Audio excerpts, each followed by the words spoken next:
کیا؟ تو جب اس نے بنایا ہر چیز جب اس نے بنائی تو اس نے پہلو کو پہلو بنایا.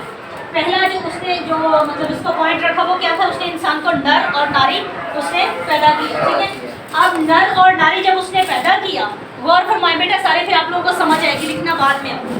نر اور ناری جب اس نے پیدا کیا تو اس نے ان کو بنایا اس مقصد کے تحت تاکہ یہ جو دونوں جنسیں ہیں یہ مل کر ساری انسانیت کو تشکیل دے. ٹھیک ہے, اب ہوا کیا, یہ ہم نے ڈیپلی اسٹڈی کر لی ہے کہ گناہ کیسے آیا. جب گناہ آیا تو اس کے سبب سے اب مقصد کیا تھا, یہ دونوں جنسیں مل کر تشکیل دیں انسانیت کو, لیکن ہوا نہیں. ہوا کیا کہ خواتین کا آج کے دور میں ہم دیکھتے ہیں کہ کس طرح سے بری طرح سے استحصال کیا جاتا ہے, اور بے شمار ایگزامپلس ہمارے خاص طور پر پاکستان میں آپ کو ملتی ہیں کہ کس طرح سے عورت کی تذلیل کی جاتی ہے. ٹھیک ہے, پھر یسوع مسیح نے جب اس کو نیا کیا گیا تو مسیح نے پھر سے کہا کہ مل جل کر ساری انسانیت کو تشکیل دیں. اب مل جل کر تشکیل دینے کے لیے یا ان کی بہتر تکمیل کے لیے یسوع مسیح نے اگزامپل کیا دی, اس نے انسان عورت کو جو ہے اس نے پھر سے رتبہ اس کا بحال کیا. سب سے پہلا جو ہے وہ یہ کہ وہ یسوع مسیح جو ہے وہ انسان عورت کے سبب سے وہ پیدا ہوتے. ٹھیک ہے, اور پھر جب یسوع مسیح مردوں میں سے جی اٹھتے ہیں تو ایک عورتیں جو ہیں وہ پہلے خوشخبری کے پیغام کو لے کر جاتی ہیں. ٹھیک ہے, اور پھر لوکا کی انجیل اس کے 8ویں باب کی پہلی آیت میں ہمیں ملتا ہے کہ یسوع مسیح عورت کو جو ہے وہ اپنے گروہ میں شامل ہونے کے لیے بلاتے ہیں. یعنی جو استحصال گناہ کے سبب سے عورت کا کیا جاتا تھا مسیح میں وہ دوبارہ سے بحال کر دیا گیا.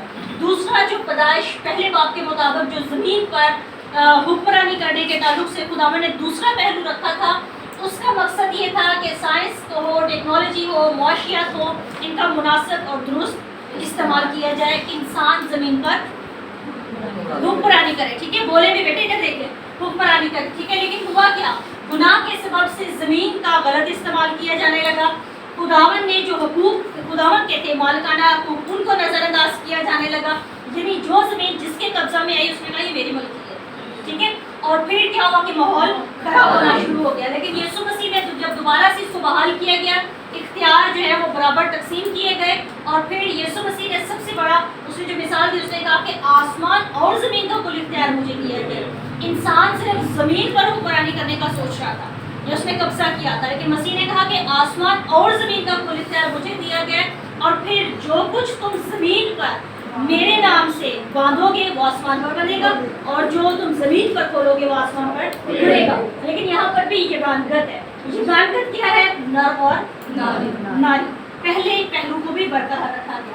تیسرا پوائنٹ تھا پھر ان کا پھلو اور بڑھو. اب اس میں پیدائش بچوں کی اور پھر پرورش جو ہے یہ قابل عزت بات ہے, سمجھی جائے معاشرے میں. لیکن آج کے دور میں کیا کیا جاتا ہے, بچوں کو اہمیت نہیں دی جاتی. والدین بننے کی جو سرگرمی ہے, جو ذمہ داری ہے, اس کو دوسرا درجہ دیا جاتا ہے. یعنی بچے بعد میں پہلے دوسرے کام. یہ ہمارے جو دوسرے ممالک ہیں ان میں یہ زیادہ ٹرینڈ ہے. ٹھیک ہے, کہ بچوں کو اتنی اہمیت نہیں دی جاتی جتنا دوسرے کاموں کو, بزنس کو اور دوسری ساری چیزوں کو. پھر ہے جب بحال شدہ حالت آئی تو بچوں کو اہمیت دی گئی, اور اس کی خاص مثال جو یسوع مسیح نے شاگردوں سے کہا کہ بچوں کو میرے پاس آنے دو, انہیں کو منع نہ کرو کیونکہ آسمان کی بادشاہی ایسے ہی کی ہے. ٹھیک ہے, چوتھا پوائنٹ جو ہے وہ ہے زمین پر کام کرو اور اس کی حفاظت کرو. اب حفاظت جو ہے وہ اس سبب سے, گناہ کے سبب سے, جب ان کو جب خود سے کھیتی باڑی کرنا پڑی انسان کو, تو پھر مسیح نے کیا کہا, خدا باپ نے کہا کہ زمین کی حفاظت کرو تاکہ دنیا کے لیے خوراک مہیا ہو. ٹھیک ہے, لیکن آج کل کیا ہو رہا ہے, گناہ کے سبب سے غذائی جو وسائل ہیں ان کی غیر منصفانہ تقسیم کی جاتی ہے. کسی کے پاس خوراک بہت زیادہ ہے, کسی کے پاس نہیں ہے, کم ہے. ٹھیک ہے, لیکن جب یسوع مسیح میں نئی حالت آتی ہے تو وسائل کی برابر تقسیم کی جاتی ہے, اور اس کی بہترین مثال یسوع مسیح نے 5,000 کو کھانا کھلایا تو سب نے پیٹ بھر کے کھایا. کسی کے پاس کم, کسی کے پاس زیادہ نہیں تھا, بلکہ بچی ہوئی کتنی ٹوکریاں کھائی, 12 ٹوکریاں. ٹھیک ہے, یہ تھی برابر تقسیم وسائل کی, خوراک کی. جب زمین کی حفاظت کی گئی, اس پر کام کیا گیا, تو اس میں سے جو غذائی ضرورت ہے اس کو پورا کیا گیا. پانچواں پوائنٹ ہے آدمی اپنی بیوی سے ملا رہے گا. ٹھیک ہے, حقیقی اس کا مقصد یہ تھا کہ شادی شدہ جو تعلقات ہیں یہ خداوند کی طرف سے منصوبہ ہے, خداوند کا ایک طریقہ ہے, تاکہ جو دو مخالف جنسیں ہیں ان کے درمیان بہترین اور بھرپور تعلق قائم رہے. ٹھیک ہے, اور پاک تعلق قائم رہے. لیکن گناہ کے سبب سے ایسا نہیں ہوا. ازدواجی جو علیحدگی ہے یہ ہم جانتے ہیں بہت زیادہ ہے. بے وفائی بہت زیادہ ہے، خاندان بکھرے ہوئے ہیں، بچے اگنور ہوتے ہیں، پریشان ہوتے ہیں، بچے خطرے میں ہوتے ہیں، ٹھیک ہے. لیکن جب یسوع مسیح نے ان کو دوبارہ سے بحال کیا گیا تو مسیح نے کہا کہ شوہر اور بیوی دونوں ایک دوسرے سے محبت رکھیں. پولس رسول اس کے بارے میں بہت اچھی تعلیم دیتے ہیں. اور پھر یسوع مسیح نے خوب کہا کہ ان کے درمیان محبت قائم ہونا بہت ضروری ہے. اگر کوئی حرام کاری کے سوا، صرف حرام کاری کے سوا اپنی بیوی کو چھوڑتا ہے تو وہ دراصل اس سے زنا کرواتا ہے، ٹھیک ہے. تو اس سے جو سخت تعلیم ہے وہ اور آپ کو کہیں نہیں ملے گی کہ یسوع مسیح نے کہا ہے کہ آدمی اپنی ہی بیوی سے ملا رہے، ٹھیک ہے. یہ جو پہلا مقصد ہے وہ پورا کیا جائے. اور پھر ہے خدا نے 7ویں دن کو مقدس ٹھہرایا، پاک ٹھہرایا. 7 میں سے ایک جو دن ہے وہ آرام کا ہے، بحالی کا ہے، وہ آپ کو ماڈل دیا گیا، نمونہ دیا گیا. اور پھر گناہ کے سبب سے ایسا نہیں، اب 7واں ہی جو دن ہے ساری پریشانیوں کا مجموعہ اسی دن میں ہوتا ہے. سارے ہمیں کام اسی دن میں کرنے ہوتے ہیں. چرچ کے لیے ٹائم نہیں ہے، عبادت کے لیے ٹائم نہیں ہے، پرستش کے لیے ٹائم نہیں ہے، اور بے سکون اور پریشان سرگرمیاں. یعنی جو لوگ خدا سے دور ہیں، ساری جتنی باقی ایکٹیویٹیز ہیں جو کہ دراصل آپ کو بے سکون کرتی ہیں، آپ کو پریشان کرتی ہیں، وہ اسی دن ہم نے کرنی ہے، ٹھیک ہے.